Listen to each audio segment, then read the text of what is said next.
evening and welcome to the Sleep to Lore series. Tonight, we'll talk about the cosmic hierarchy within Stephen King's vast Macroverse, moving beyond the monsters hiding under the bed to the godlike entities that exist outside of time and space. From the sewers of Derry to the void surrounding the Dark Tower, we are going to rank the entities that hold the true power in this multiverse. If you'd like to see more content like this, please subscribe or leave a comment. As a new channel, every member who joins is helping to build this library of lore from the ground up. If you want to support these deep dives, click the join button below. Before we begin, I have a question for you. Who do you think is the most terrifying creature or entity in the Stephen King universe? Let me know your thoughts in the comments below. Now let's ascend the tower and discover who sits at the top. Chapter 1. The Earthbound Nightmares. The universe we know is but a small, fragile island floating in a sea of chaotic darkness. Before the universe existed, before there was light or time or the concept of a story, there was only the Prim. The Prim was the soup of existence, a swirling magical chaos of monsters and formless potential. When the great god Gan rose from this darkness and spun the physical universe into being, the Prim receded, pushed back to the edges of reality. But it did not disappear. It waits in the shadows, in the void between worlds, and in the deep, dark places of the earth. In Stephen King's multiverse, power is not merely measured by how much weight one can lift or how hot a fire one can conjure. Power is defined by one's proximity to that original chaos. It is defined by the shine, the psychic ability to bend reality, to see the future, and to command the minds of others. The beings we are about to discuss are not simply strong, they are ancient. They are the debris left over from the creation of the world, or the soldiers of the Red King, who seek to return everything to that primordial darkness. Over the course of this journey, we will climb the hierarchy of this multiverse. We will start with the demons who haunt our small towns, moving up to the world walkers who destroy civilizations, and finally, we will stand before the gods who hold the very fabric of existence together. But tonight, we begin on Earth. We begin with the nightmares that knock on your front door, the ones that hide in the mines, and the ones that wait in the storm. These are the earthbound nightmares. Number 10. Leland Gaunt. If you were walking through the quiet streets of Castle Rock, Maine, in the early 1990s, you might have stumbled upon a new shop that had just opened for business. The sign above the door read, "Needful Things." Inside, you would find a charming, elderly gentleman with a smile that didn't quite reach his eyes. His name was Leland Gaunt. To the casual observer, Mr. Gaunt was nothing more than a kindly antique dealer. He was tall, well-dressed, perhaps a bit pale, but otherwise unremarkable. But if you looked closer, perhaps at his hands, you would notice something wrong. His fingers were smooth, completely devoid of fingerprints or lines, and his index fingers were unnervingly long, the same length as his middle fingers. And his eyes seemed to change color depending on who was looking at them. To one person they were brown, to another a piercing blue. Leland Gaunt is our entry point into the hierarchy of power because he represents a very specific, insidious kind of evil, the power of manipulation. Gaunt is not a creature who tears down a town with laser beams or brute force. He is a high-level demon, an entity that has traveled across centuries and continents, collecting souls not by taking them, but by convincing people to give them away. His power lies in his inventory. When you walked into Needful Things, you didn't just see a shelf of random junk. You saw the one thing you desired most in the world. For a young boy named Brian Rusk, it was a rare 1956 Sandy Koufax baseball card, signed and in mint condition. For a woman named Polly Chalmers, it was a special charm that relieved the crippling arthritis in her hands. These items were illusions, glamours cast by Gaunt to entrap his victims. The baseball card was just a worthless piece of cardboard. The charm was just a trinket. But to the buyer, they were real. They were perfect. The true horror of Leland Gaunt is the price he asks. He doesn't want money, though he'll take a few dollars to make the transaction feel normal. What he really wants is a favor, a small prank. He might ask you to throw a few apples at a neighbor's windows, or to slash a tire, or to mail a nasty letter, seemingly harmless deeds. But Gaunt is a grandmaster of chaos. He knows the secret tensions of the town, the old grudges, the hidden affairs, the simmering hatreds. He orchestrates these pranks so that they trigger a domino effect of paranoia and violence. In Needful Things, Gaunt effectively turned the entire town of Castle Rock into a war zone. Neighbors who had lived side by side for decades began to butcher one another. The Catholic priest and the Baptist minister were manipulated into a literal fistfight to the death. Gaunt simply sat back in his shop, eating sweets and watching the souls funnel into his black valise. He feeds on the discord. He consumes the energy of human misery. While he is terrifying, he ranks at number 10 because his power is limited by human nature. He requires our participation. If everyone in Castle Rock had simply said no to the pranks, Gaunt would have been powerless. He cannot snap his fingers and destroy a world. He needs to trick the inhabitants into doing it for him. Furthermore, he is not physically invincible. When Sheriff Alan Pangborn eventually confronted him, using the white magic of simple sleight of hand and purity of heart, Gaunt's illusions were shattered. His car turned into a horse-drawn wagon, his gold into dry leaves, and he was forced to flee. He didn't die.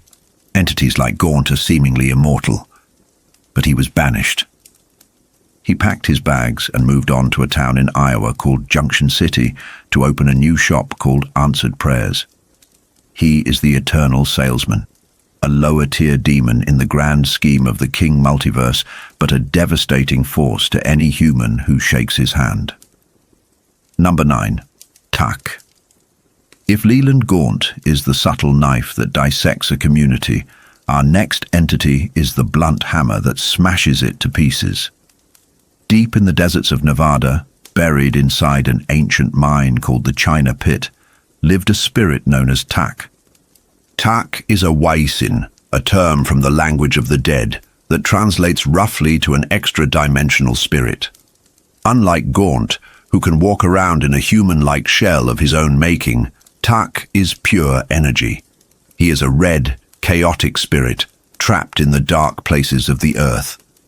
He cannot exist in our atmosphere without a vessel, a host body to contain his immense, violent power.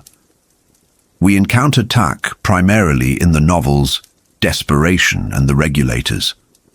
In Desperation, Tak is accidentally unearthed by miners in the 1800s, and then again in modern times. When Tak enters a human body, he gains complete control, but the human vessel is too weak to contain him. The sheer radioactive intensity of Tak's presence causes the host body to rot and deteriorate rapidly.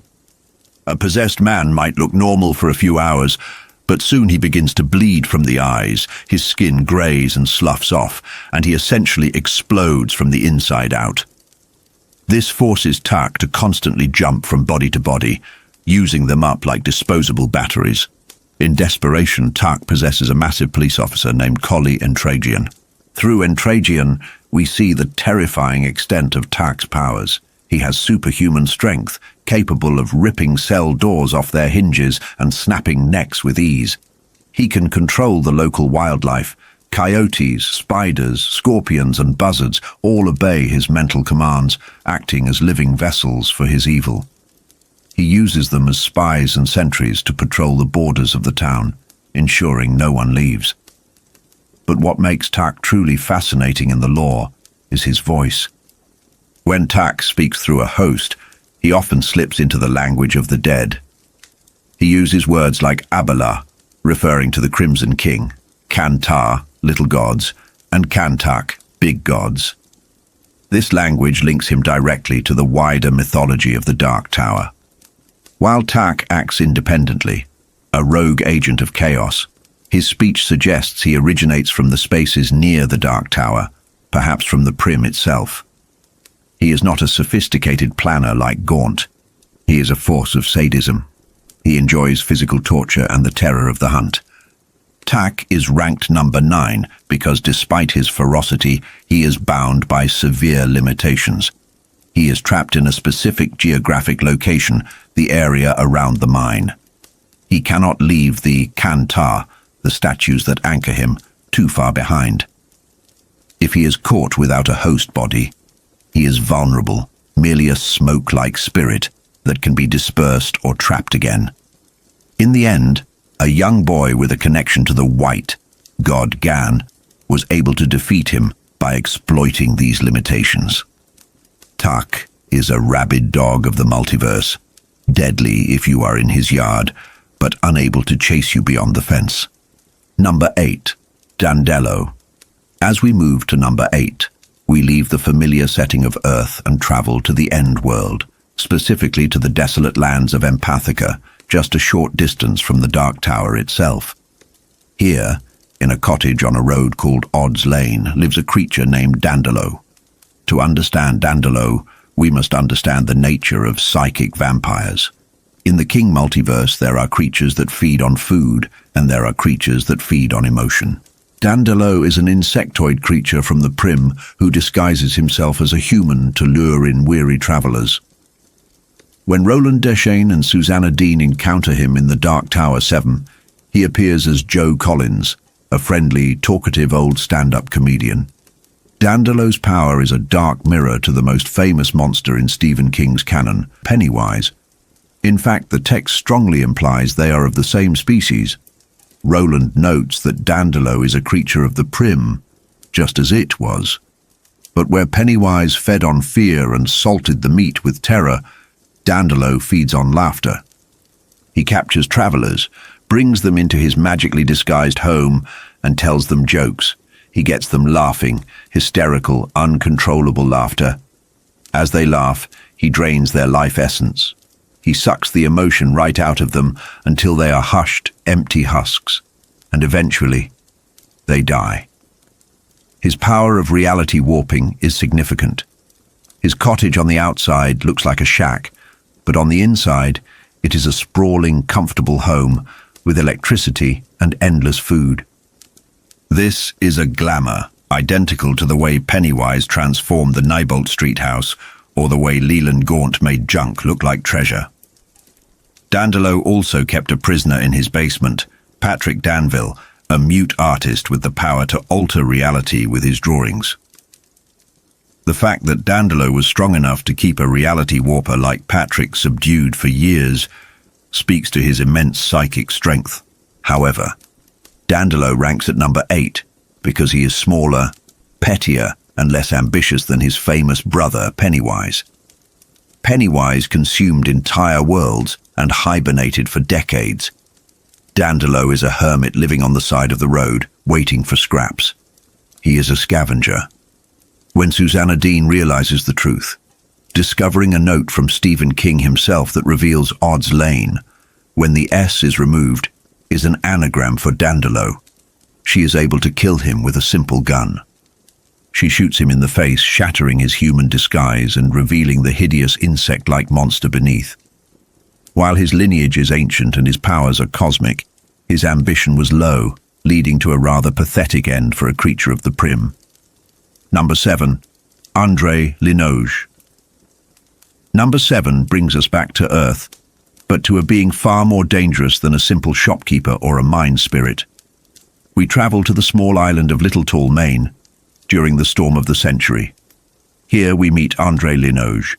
André Linoge appears as an old man leaning on a cane with a silver wolf's head handle. But Linoge is not human. He is an ancient wizard, a sorcerer who has walked the earth for at least 4,000 years. His name, as discovered by the townspeople, is an anagram for Legion, a reference to the biblical demon who said, "My name is Legion, for we are many." Whether he is literally the biblical demon or simply an entity that inspired the story is left ambiguous, but his power is undeniable. Linoge's arrival on Little Tall Island coincides with a supernatural blizzard, a storm so powerful it cuts the island off from the rest of the world. This weather manipulation is just the tip of the iceberg. Linoge possesses a terrifying form of omniscience regarding human sin. He knows everything you have ever done wrong. He knows about the abortion you had in secret. He knows about the time you cheated on your taxes. He knows about the darker thoughts you've never spoken aloud. He uses this knowledge to dismantle the town's leadership, driving people to suicide with a mere sentence. Unlike Tak, who needs to violently possess bodies, Linoge can control minds from a distance. He sits calmly in a jail cell, yet he orchestrates the movements of the townspeople like puppets. He forces them to dream his dreams. He makes them see the same hallucinations. He can kill a man just by tapping him with his cane. But the most chilling aspect of Linoge is his history. He claims to be the force behind the disappearance of the Roanoke colony in 1587. He showed the people of Little Tall a vision of the colonists marching into the sea. The word Croaton carved into a tree, a word that Linoge himself carries as a memory of his conquest. He destroyed Atlantis. He has ended entire civilizations not with fire, but by breaking their will. His goal in Storm of the Century is not destruction, but survival. He is ancient, and even for a being of his power, he is dying. He demands an heir. He tells the town, "Give me what I want, and I'll go away." He demands one of their children to raise as his protege to carry on his work. This reveals his rank. He is powerful enough to demand a sacrifice from a whole town and get it, which he does, taking the child Ralphie Anderson. But he is not immortal in the true sense. He ages, however, slowly. He is a wizard, a user of magic, perhaps the most powerful magic user ever to walk the earth, but he is still bound by the slow decay of time. He ranks above the others because his scope is historical. He has shaped human history for millennia, leaving ghost towns and mysteries in his wake. He is the darkness that swallows history. These four entities, Gaunt, Tak, Dandolo, and Linoge, represent the ground level of the King Multiverse's heavy hitters. They are the monsters that hide under the bed of our reality. But as we move to Chapter 2, we must look upward. We must leave the towns of Maine and the deserts of Nevada and look toward the Dark Tower itself. We must meet the walkers of worlds, the servants of the red, and the enemies of the white. Chapter 2. The servants of the dark. We have left the earth behind. We have left the small towns of Maine and the dust-choked mines of Nevada. We are now stepping into the spaces between worlds, the thin places where the fabric of reality is worn and tattered. In the hierarchy of Stephen King's Multiverse, there exists a tier of beings who are not merely monsters, but agents of destiny. They are the recurring nightmares that plague the multiverse, the entities that do not just destroy a single life, but seek to bring down civilizations and topple the Dark Tower itself. These are the servants of the dark. They are the walkers of worlds, the biological impossibilities, and the cosmic consumers. While the entities in the previous chapter were bound by geography or specific rules of haunting, the beings in this chapter are unbound. They travel, they hunt, they serve the Red King, or they serve their own insatiable hunger. Number 6, Randall Flagg. He has many names. To the people of Delane, he was known as Martin Broadcloak, the King's sorcerer. To the frightened survivors of a superflu plague in America, he was known as the Walk-In Dude, or the Dark Man. To the gunslinger Roland Deschain, he was Walter O'Dim, the Man in Black. But the name that echoes most frequently across the canon, the name that chills the blood of constant readers everywhere, is Randall Flagg. Randall Flagg is the face of evil in Stephen King's work. He is the recurring antagonist who stitches the multiverse together. If you look closely at the background of almost any major disaster in King's lore, you will likely see a man in a denim jacket, wearing worn-out dusty boots and a button on his lapel that bears a smiling face with a bullet hole through the forehead. Flag is not a god, but he is the ultimate user of magic. He is a sorcerer of the highest order, an alchemist, and a necromancer. His origins are shrouded in mystery, though ancient texts within the lore suggest he is the son of the wizard Merlin and the goddess of the Black Moon, Selena. This lineage grants him a lifespan that stretches over millennia. He has walked the earth for so long that he has forgotten his own true name, adopting new identities like a man changing coats. His power is vast and varied. In the Stand, we see him levitating, casting balls of blue fire, and commanding wolves and crows to do his bidding.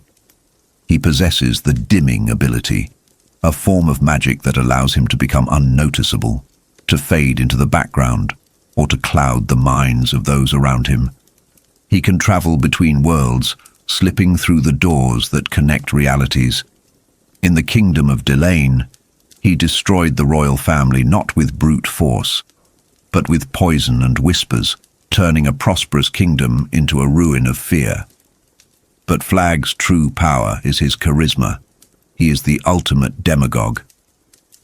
In the post-apocalyptic wasteland of the Stand, he drew the worst of humanity to him in Las Vegas. He promised them order, he promised them revenge. He feeds on chaos. He does not want to rule a peaceful world, he wants to overturn it. He is the agent of entropy. His relationship with Roland Deschain, the last gunslinger, is the spine of the Dark Tower series. For centuries, Flag tormented Roland. He seduced Roland's mother, orchestrated the fall of Gilead, and lured Roland into the desert. In the first book, The Gunslinger, they hold a palaver in a place of bones called the Golgotha. Here, Flag displays his terrifying knowledge of the cosmos. He flips tarot cards that predict Roland's future and gives him a vision of the universe so vast and crushing that it nearly breaks the gunslinger's mind. However, Randall Flagg ranks at number 6 because for all his magic and malice, he is a servant. He is not the king, he is the Prime Minister of the Crimson King. He takes orders. Throughout the series, his goal is to climb the tower and claim it for himself, betraying his master. But he is constantly thwarted by his own arrogance. Flagg is prone to hubris. He underestimates his enemies.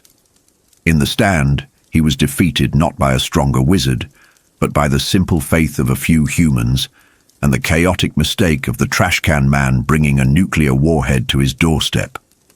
Flagg survived, of course, teleporting away at the last second, but he lost. His ultimate limit is proven by his death. For decades, fans believed Flagg would be the final boss of the series. But in the Dark Tower 7, when he strides into the presence of the creature ranked number 5, he makes a fatal miscalculation. He believes he can use his magic to control the entity. He enters the room with his usual swagger, confident in his words of power. But he is met with a force he cannot manipulate. He is met with a hunger that sees right through his tricks. The great Randall Flagg, the man who destroyed civilizations, is stripped of his dignity and killed in a matter of seconds. And this brings us to his killer. Number 5. Mordred Deschain. If Randall Flagg is the ancient evil, Mordred Deschain is the new raw horror. Mordred is a biological impossibility, a creature born of 2 fathers and 2 mothers, woven together by the machinery of destiny and the dark magic of the Prim. His lineage is the most complex in the multiverse. His white father is Roland Deschain, the last of the line of Eld. His red father is the Crimson King, the Lord of Discordia. His white mother is Susanna Dean, the gunslinger from New York.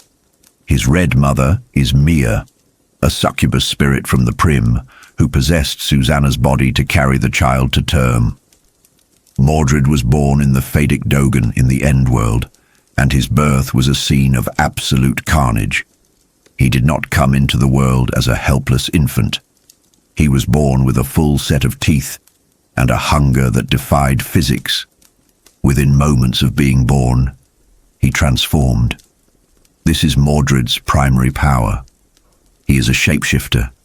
He can appear as a beautiful, pale-skinned boy with the blue eyes of his father Roland, or he can transform into a giant, chitinous spider demon, a creature of the Prim.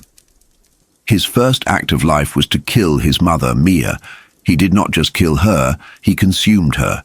He ate her flesh to fuel his rapid growth. Within days, Mordred aged from an infant to a young boy, and then to a teenager. He is a were-spider, possessing the strength and venom of the arachnid form and the cunning intelligence of the human form. The reason Mordred ranks above Randall Flagg is simple. He killed him. The scene is one of the most shocking in Stephen King's entire bibliography. Flagg comes to Mordred, intending to kill the boy or use him as a pawn to open the Dark Tower. Flagg attempts to use his dimming magic to confuse Mordred. But Mordred, even as a newborn entity, has psychic defenses that Flagg cannot comprehend. Mordred invades his mind, revealing that Flagg's magic is insignificant to him. He forces Flagg to go blind, ripping the sorcerer's vision away. He forces Flagg's tongue to swell so he cannot speak his spells. And then, Mordred transforms into his spider form and feasts. He eats Randall Flagg alive. He consumes the ancient wizard's knowledge, his memories, and his life force. In the hierarchy of power, there is no clearer dominance than the predator eating the prey. However, Mordred is a tragic figure. Despite his immense power, the combined heritage of the greatest hero and the greatest villain, he is a pathetic creature. He is driven entirely by hunger and instinct. He has no allies. He has no friends. He spends his short life shivering in the cold, following Roland across the wastes, eating raw animals and rotting meat to survive. His weakness is his biology. He is a living thing, and therefore he is vulnerable to the frailties of the living. He does not die in a glorious, magical duel. He dies because he eats a sick horse. In the final stages of his pursuit, he consumes the flesh of a horse named Lippy, which had been poisoned. The sickness ravages Mordred's body, weakening him significantly. When he finally attacks Roland at the camp, he is slow and sluggish. It is not Roland who deals the heavy blow, but Oy, the brave Billy Bumbler. Oy attacks Mordred, sacrificing his life to rip out the spider's throat. This distraction allows Roland to finish his son with a bullet. Mordred Deshane was a weapon forged to destroy the tower, a being of immense potential who could kill a wizard like Flagg with a thought, but he was ultimately undone by his own animalistic hunger and the courage of a small, loyal animal. Number 4. It, Pennywise. We now leave the biological world entirely. We step away from wizards who can die and spider boys who can get sick. We ascend to the Macroverse. We ascend to it. To call this entity Pennywise is to mistake the mask for the monster. Pennywise the dancing clown is merely a puppet, a lure dangling on a string to attract the attention of prey. The true entity has no name that the human tongue can speak. The universe refers to it simply as it. It is not from this universe. It originates from the Macroverse, the void that contains the entire physical cosmos. Before the universe was vomited out by the great turtle Maturin, it was there. It is the counterforce to creation. If the turtle represents structure and benevolence, it represents consumption and chaos. While Mordred and Flagg operate within the physical laws of the worlds they inhabit, it brings its own reality. It landed on Earth in prehistoric times, crashing into what would eventually become Derry, Maine, like a poisonous asteroid. But it did not just live in the ground, it permeated the land. It is Derry. The town is an extension of its will. Its power is vast and incomprehensible. The most famous ability is shapeshifting, but this is not the biological shapeshifting of Mordred. It reads the minds of its victims and pulls the image of their greatest fear directly from their subconscious. If you fear a werewolf, it becomes a werewolf. If you fear a leper, it becomes a leper. If you fear a giant bird, it becomes a giant bird. This is called glamour, a magic that overlays reality. But it does not just scare people for fun.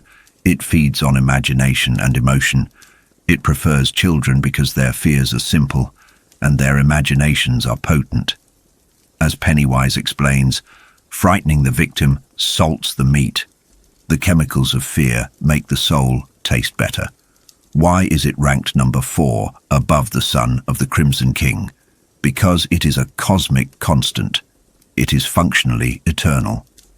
In the novel, the Losers Club performs the ritual of Chud, a psychic battle of wills that takes place in the mental plane. They manage to destroy the physical heart of the spider form in the tunnels beneath Derry. However, the lore suggests that they only killed the Avatar. The true form of it exists in the Macroverse. This form is known as the Deadlights. The Deadlights are writhing, orange lights that exist beyond the boundaries of sanity. To look into the Deadlights is to have your mind instantly destroyed, your soul cast into an endless void. When Bill Denbrough glimpses the Deadlights, he sees an endless, hairy, crawling thing that is too big for the universe to contain. In the Dark Tower series, we meet Dandolo, number 8, who is likely of the same species as it, but Dandolo is a garden spider compared to the tarantula that is it. The entity in Derry was a breeder, a queen. It was pregnant, laying eggs to spread its species across the dimensions. Ben Hanscom crushed those eggs, but the implication of a creature that exists to consume entire worlds places it far above the wizards and warriors of the lower ranks. It is also deeply connected to the Dark Tower itself. The turtle, its brother, is one of the guardians of the beams that hold up the tower. By nature of being the turtle's equal and opposite, it is a being of guardian-level power. It does not serve the Crimson King. It is an independent force of destruction. The only reason it is not ranked higher is that it is bound by the rules of its own creation. It must obey the laws of the form it takes. If it becomes a werewolf, it is vulnerable to silver. If the victims truly believe they can hurt it, then it can be hurt. This vulnerability, the reliance on the perception of the prey, is the only crack in the armor of a being that is otherwise a god of madness. We have now seen the face of the enemy. We have seen the sorcerer, the spider son, and the eater of worlds. They are terrifying, yes, but they are still beings that can be fought. They are beings that can be understood, however barely. But as we move to the final chapter, we leave behind the concept of monsters. We approach the throne of existence itself. We will meet the guardian who vomited the universe, the king who rules the chaos, and the author who writes the story of us all. Join us in the next chapter, where we will stand before the beams, look into the eyes of the Crimson King, and finally, speak the name of Gan.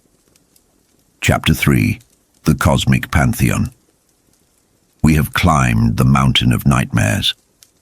We have walked through the small towns where demons sell trinkets for souls. We have crossed the deserts where skinwalkers wear the faces of the dead. We have stood in the shadow of the Dark Tower's courtyard, where sorcerers and spider gods battle for supremacy. But now, we leave the ground entirely. The air grows thin here. The logic of the physical world begins to break down, replaced by the humming, vibrating song of existence itself. We are no longer dealing with biological creatures or magical accidents. We are dealing with the architects. These are the beings that do not simply live in the universe. They are the universe. They are the pillars upon which all other stories rest. Without them, there is no Stephen King multiverse. There is only the white static of nothingness. In this final chapter, we will meet the guardian who vomited the galaxies, the king who seeks to return all light to darkness, and the one who rose from the Prim to spin the wheel of Ka. Number 3. Maturin, the turtle. To understand the scale of our third most powerful being, we must go back to before the beginning. Before the Big Bang, before the concept of time, there was the Macroverse. It was a void of swirling, chaotic potential, inhabited by only two significant entities: it, the consumer, and Maturin, the creator. Maturin is a massive, ancient turtle. He is one of the 12 guardians of the beams, the invisible magnetic lines that hold the Dark Tower in place. Each beam is protected by a pair of guardians: the bear and the turtle, the lion and the eagle, the horse and the dog. But Maturin is the greatest of them all. He represents the white, the force of creation, benevolence, and passive existence. While it describes itself as the eater of worlds, boasting of its superiority, the creation myth of the Stephen King universe paints a different picture of power. In the novel It, the entity Pennywise mocks the turtle, calling him stupid and lazy. But this mockery stems from jealousy. Why? Because Maturin created the universe by accident. The lore states that Maturin, floating in the infinite void of the Macroverse, had a stomachache. The pain grew so great that he vomited, and from that vomit came our universe. He retched out the galaxies, the stars, the nebulas, and the planets. He retched out the concept of gravity and light. Think about the scale of that power. The entire stage upon which every Stephen King story takes place, from the haunted hotel in The Shining to the prison in the Green Mile, is merely the byproduct of a cosmic entity's indigestion. Maturin is the brother of it, but they are opposites in every way. It is active, malicious, and hungry. Maturin is passive, benevolent, and observant. He is the observer of the cosmos. In the lore of the Dark Tower, the turtle is often referred to with a nursery rhyme that holds a deep, hypnotic power over the characters. See the turtle of enormous girth. On his back he holds the earth. His thought is slow but always kind. He holds us all within his mind. This rhyme suggests that our reality exists only because Maturin is thinking about it. If he were to stop thinking, or if he were to withdraw into his shell, the earth would fall into the void. This makes him a being of structural necessity. He is not a warrior who fights with a sword. He is the foundation of the house. However, Maturin ranks at number 3 because of his tragic fate. In the later books of the Dark Tower series, specifically The Wastelands and Wolves of the Kala, it is revealed that the turtle has died. When Roland and his quartet attempt to commune with him, they find only silence. It is said he choked on a galaxy, or perhaps simply died of old age, as even cosmic guardians have a lifespan. But in the King multiverse, death is not the end for a being of this magnitude. Though his physical form may be gone, his spiritual power remains. The beam of the turtle still holds. His influence still guides the heroes. In it, when Bill Denbrough is thrust into the ritual of Chud to battle Pennywise, he encounters the turtle. The turtle speaks to him, offering advice and comfort. Even though Pennywise claims the turtle is dead, Bill can hear his voice. This suggests that Maturin exists outside of linear time. He is dead in the future, alive in the past, and eternal in the spirit. He also appears in the form of the Skuldpadda, a small ivory carving of a turtle that appears in the Dark Tower novels. This tiny object acts as a hypnotic totem, capable of mesmerizing people and diffusing violent situations. It is a conduit for the turtle's energy, proving that even a small fragment of his power is enough to alter the course of destiny. Maturin is the shield of existence, the great barrier that keeps the chaos of the Prim at bay. Number 2. The Crimson King, Ram Abalar.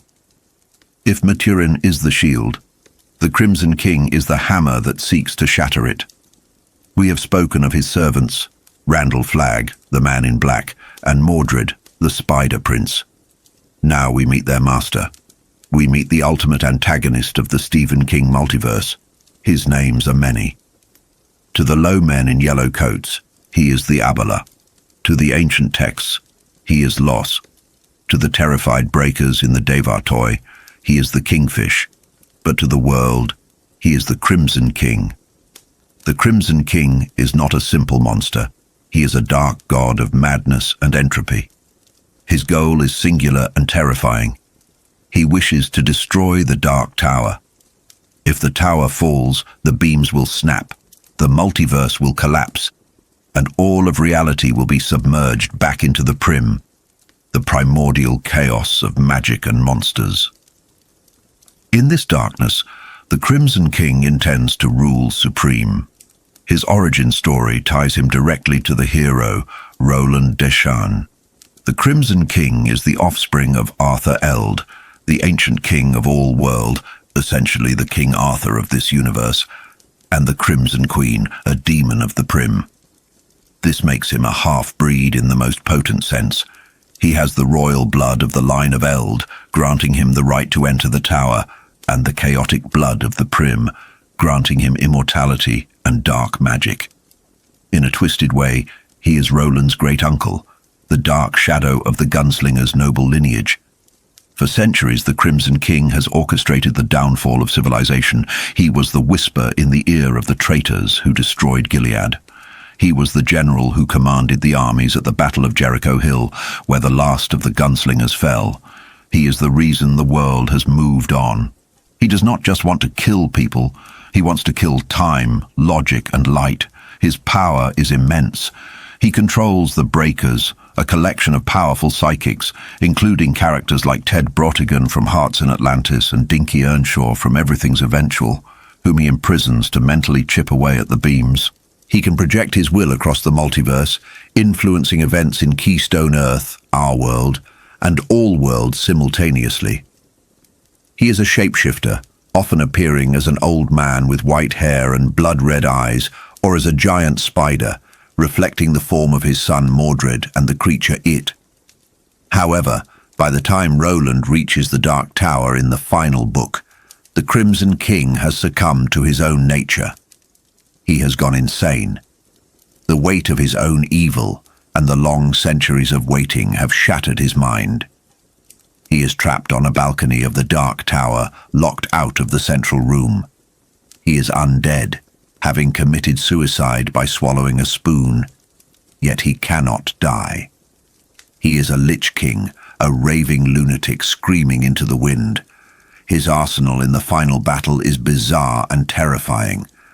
He possesses sneeches, golden flying grenades that resemble the golden snitch from Harry Potter, a metafictional nod by King. He hurls these exploding spheres and bolts of red lightning at Roland and Patrick Danville. So why is he number 2? Why is he above the turtle? Because while the turtle is passive and dead, the Crimson King is active and eternal. He cannot be killed by guns. He cannot be killed by magic. When Roland confronts him, bullets pass through his ghostly form. The only way he is defeated is by the reality-warping art of Patrick Danville. Patrick draws a picture of the king and then erases it. He erases the king's body, his arms, his legs, until only his red eyes remain. Even then, the Crimson King is not dead. His eyes are trapped on the balcony of the tower eternally, screaming in impotent rage. He is the ultimate force of the red, the discord that challenges the order of the universe. He is the reason heroes must exist. He is the shadow that defines the light. Number 1. Gan. We have reached the summit. We have looked into the deadlights of the Macroverse. We have seen the king who rules the chaos. But there is one being who stands above them all. One being who is not just a character in the story, but the reason the story exists. At the number 1 spot is Gan. Gan is God, not a god, but the God, the capital G creator. In the high speech of all world, Gan translates roughly to the white, or the other.